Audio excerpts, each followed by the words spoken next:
think shorter Formula One races are a good idea. Now, Stefano Domenicali has been in the press recently and specifically talking about the changes that he might make to Formula One weekends and Formula One races. But the thing that really stood out to a lot of people is the fact that he spoke about potentially shortening races. And this is down to the fact that he said young people have a shorter attention span. They are watching race highlights more than the actual race. He just thinks that shortening them will mean that young people will actually watch the race instead of the highlights. And I have a lot of thoughts on this. A lot of people have thoughts on this. And my main thing is, please do not shorten the races. On average-ish, okay, a Formula One race can last between 80 to 90 minutes long. 80 to 90 minutes is the same sort of time that you get in other sports. So I don't watch football, but I know that a football match lasts 90 minutes. And I do watch rugby, and I know that a rugby match lasts 80 minutes. So that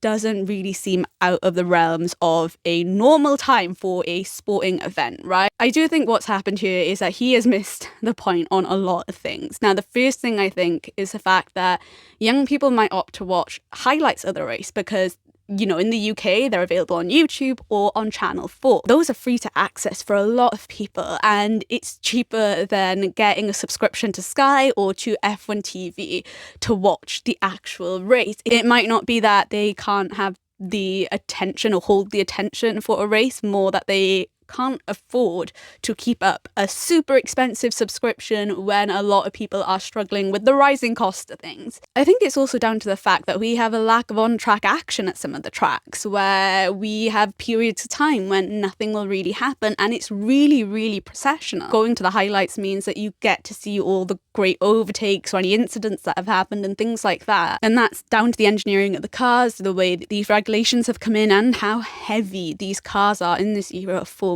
One. And so I think we have a really simplistic view from Stefano Domenicali to say, yep, it's just young people and their lack of attention span, when really I think there are a lot of layers to this, and that's down to Formula One, the FOM and the FIA really having a look at that to figure out why more people or more young people might be watching race highlights compared to the race. Really actually curious to see the data that he's pulled from to understand the people watching the highlights over the race.